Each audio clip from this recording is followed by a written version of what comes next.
Welcome to the Think Factory podcast. We got one question for you. What keeps you up at night?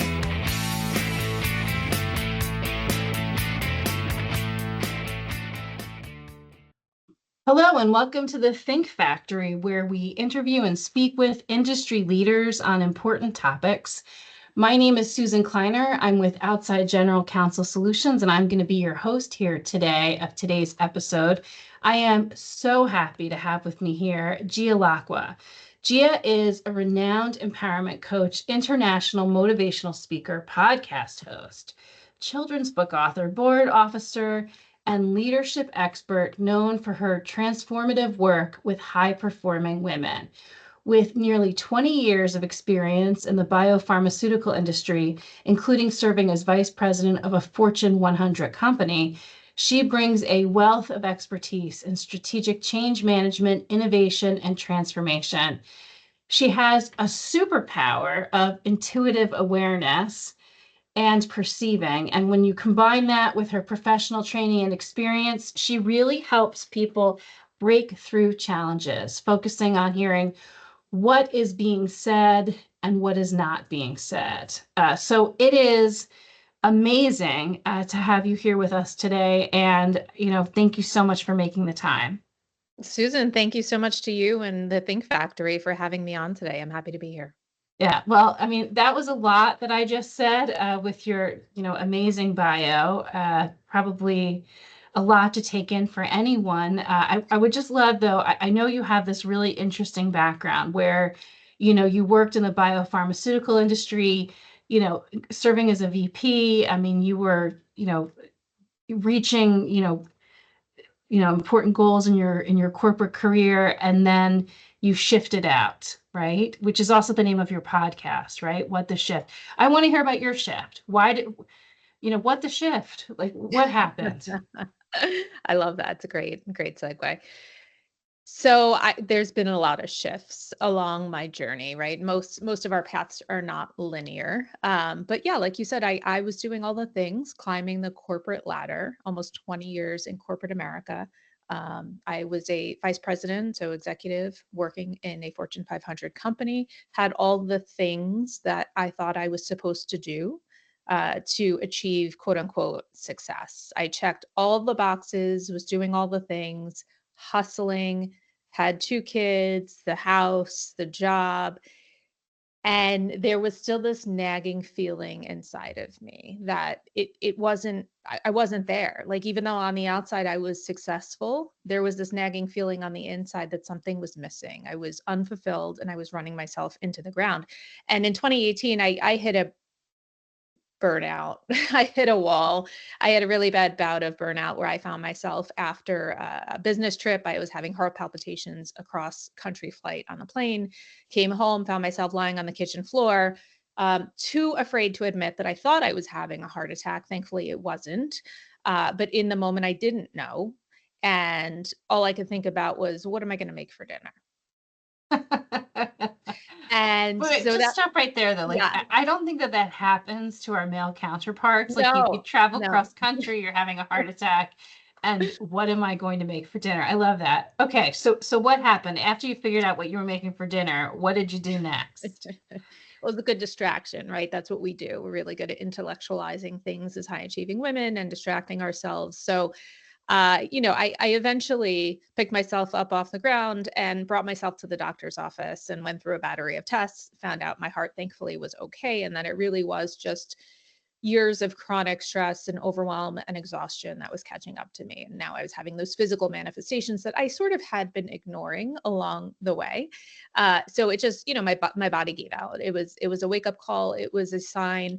And for me, burnout, it doesn't have to be this negative experience, right? Of course, as we're in it, it can be very difficult and it's often very scary. But what I realized is that the burnout and the lying on the floor moment can lead to a breakthrough. So what I refer to it for myself, it was one of many catalyst moments in my life. So was it easy? No. Did it take me a couple of months to figure things out? Yes. And so after some deep soul searching, some time away and really trying to figure things out, What I came to realize is that I was chasing someone else's version of success, which I think many women are. I was also stuck in this busyness cycle and trap of thinking that the more I did, the more I accomplished, the more worthy I would feel. I bought into this, I call it now a myth of balance. I think balance is BS, but at the time I was working to achieve quote unquote balance with a career and two small children.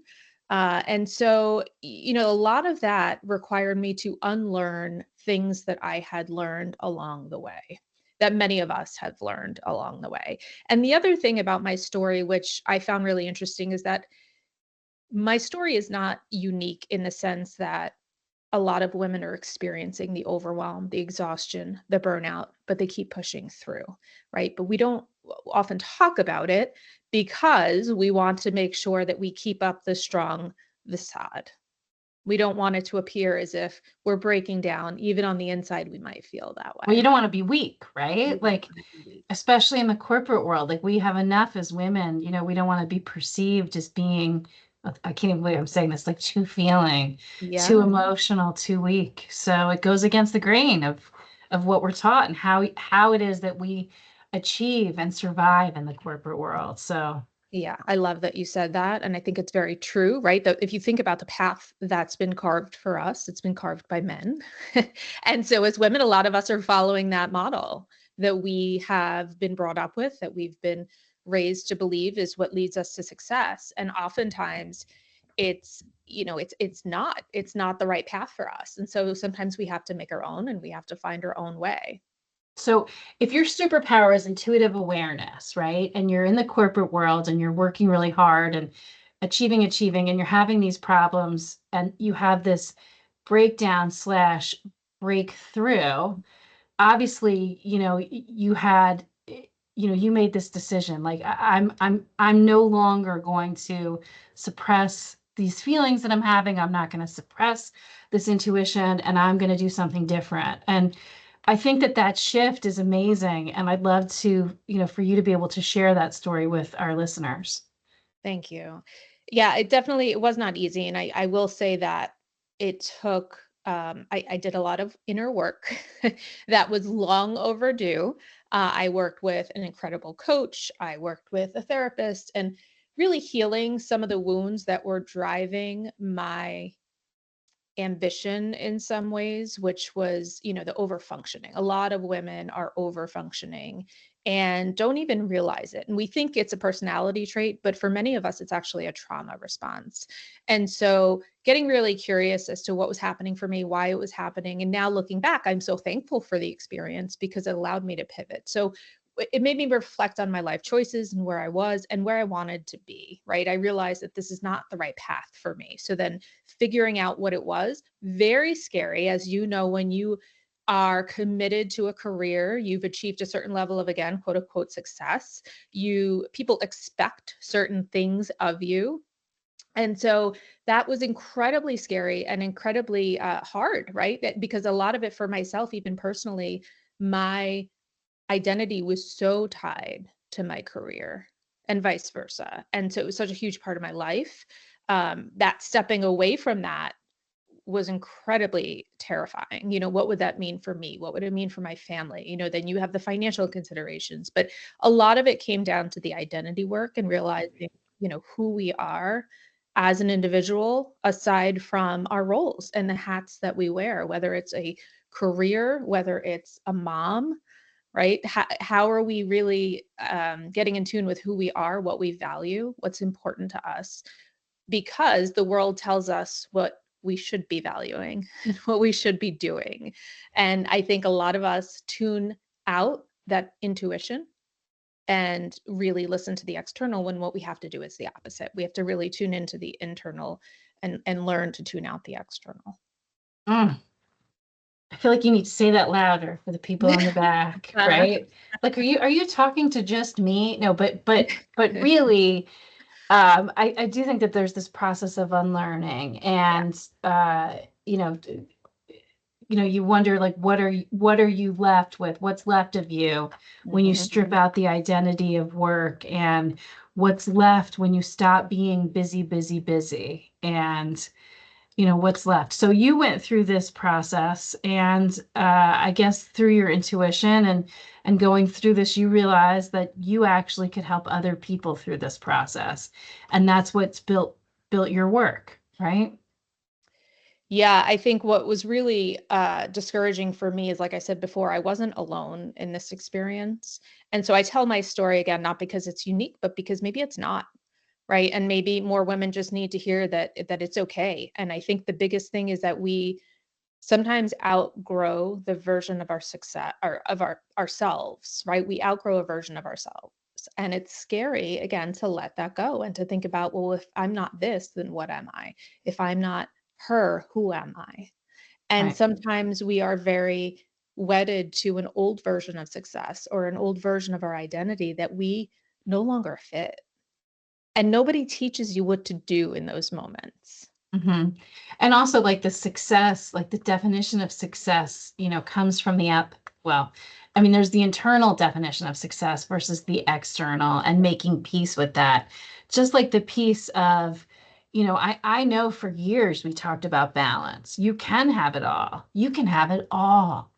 It's learning how to get your routine better, and put your stuff out the night before, and I do this, and you can do everything. And Mhm. I think the truth is, what I learned, back when I was working in a big firm, is you could do everything if you could get by on about 5 hours of sleep, right? Like the amount, like really, your success and your ability to have it all was dependent on how much sleep you needed, which makes zero sense and catches up with you. I imagine, you lived that life too. So, Yeah. And I think many women are stuck in that. I think sleep is a big one. And I appreciate you bringing that up. I think it's true. I told myself for years, I don't need more than 4 or 5 hours of sleep. I'm good. Right. Until I realized I wasn't. But it is this self sacrifice cycle that we feel like success equals self sacrifice.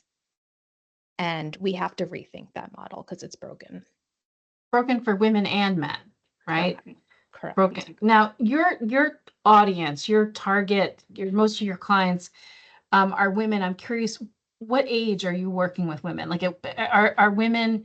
Is it mostly people in their 40s and 50s, or are some people, finding it earlier and saying in their 30s? I know I have kids that are in their 20s, and they look at all of this much differently than we do. I think we have a lot to learn from the younger generations. But yeah, who are you working with? For sure. So a pretty broad age range. I would say women 30 to 50 generally, mostly working mothers, but not exclusively. But yes, some people have either hit that point or are approaching that point and are saying, I need to, something needs to change. I need to do something different. Or, to your point, it's the generation behind us that's saying, I don't want it to look like that. That's not, going into it very intentionally saying, that is not the version of success that I want. And so being very aware of that, I think, is a beautiful thing. And being able to create your own version and step into that is really incredible. So what is it that you're working on now? Tell me more about how people can find you, and what you're doing, and even about your podcast, if you want to talk about that. Sure. So last year, I conducted a national research study because I felt really compelled to have the hard data to support the lived experience of working women in America. So I surveyed working women, 750 employed women, ages 18 to 65 across the US. And the idea was to help qualify and quantify the hidden cost of success for high achieving women who are stuck in this relentless cycle of do it all, the do it all mentality. I call it the do it all generation of women. And the toll that that takes on us physically, emotionally, the personal sacrifices. And what I discovered, not surprisingly, is, when women become saturated, we become diluted. And so when we become diluted, we settle, right? You're spread thin, you're pulled in too many directions, you unknowingly settle in some areas of your life, even though you have these high standards and you're quote unquote successful, you don't even realize you might be settling in a career, you might be settling in a relationship, you might be settling for burnout, you might be settling in your health, in your well-being, right? To your point, in sleep, are you really taking care of yourself? Are you not healing things that need to be healed? So we're settling because we're stretched so thin, we're saturated, we're diluted.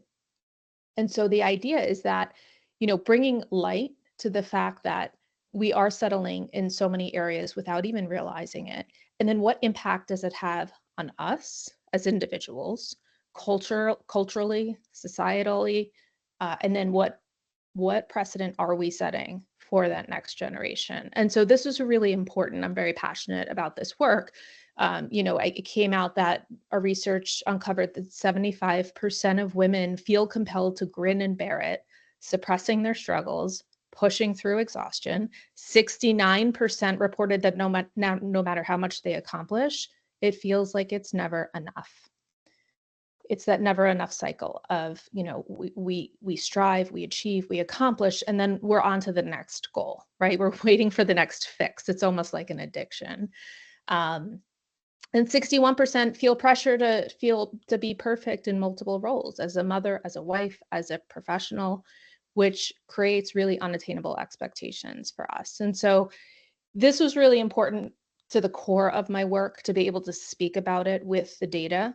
The stories are important, but recognizing how widespread and prevalent it is, I think, is equally as important. So I published a white paper called The Quiet Crisis, and it's available on my website, Why Working Women Are Reaching a Breaking Point.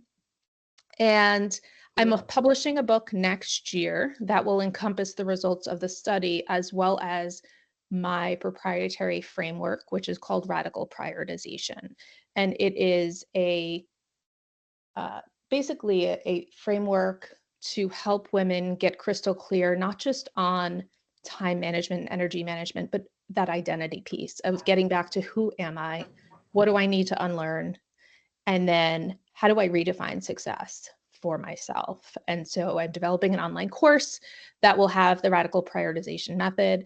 And also I am co-leading a live event in Long Branch, New Jersey on September 4th for those who are in the local area. It's going to be an incredible one-day event for women. It's not a retreat.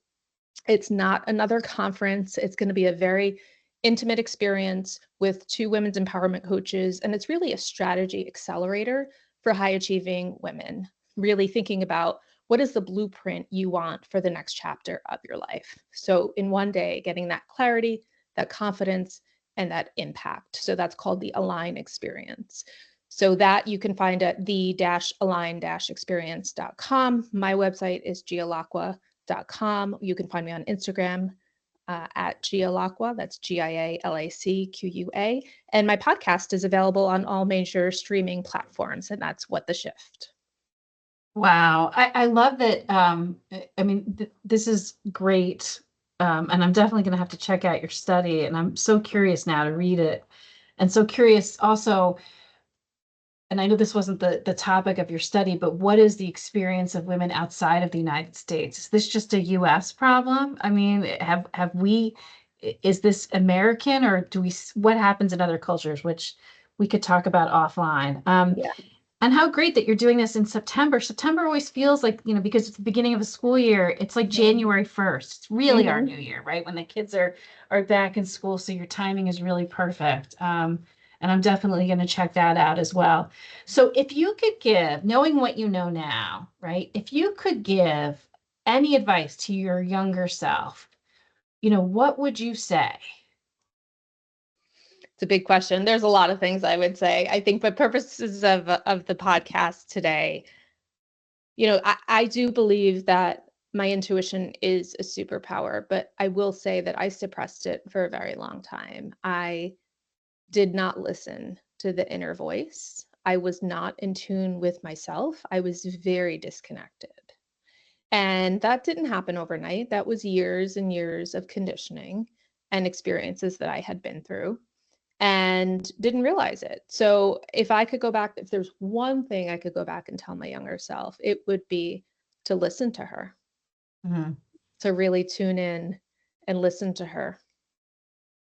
That's good advice. On the other hand, your experience are what brought you to where you are today, which obviously is pretty great. So, um, well, I'm sure that our listeners will be interested in checking out your podcast, and hopefully maybe people will take a look at the great stuff that you have coming up, including your book. The one question we ask all of our guests at the Think Factor, and I want to ask you, is what keeps you up at night? Yeah, it's a great question. So, I mean, I could give you a laundry list, but the one thing that's top of mind for me, Susan, would have to be when I think about, I have two girls who are now 8 and 10. So, top of mind for me, I'm also a board member with the Girl Scouts of Northern New Jersey. So, paving the way for the next generation is a critical part of my mission. And I think about the generations behind us. I think about the girls watching us. And what keeps me up at night is us not breaking this cycle of them inheriting the hustle culture and the busyness cycle. And I like you said, I think the next generation's already off to a good start with recognizing that that's not really what they want. I think they're much more in tune to wellness, which is really great. But I think it's imperative. I think it's imperative that we start to forge a new path and start to create a new version of success that they can step into. Very well said. Well, I want to thank you so much for being here, Gia. I'm Susan Kleiner, on behalf of our entire team at OGC Solutions and the Think Factory. We want to thank you for listening to today's episode. Be sure to check out the other Think Factory podcast, where my colleagues talk to business leaders about industry trends and issues. Thanks again for being here today, Gia. Thank you so much for having me, Susan. It's been a pleasure.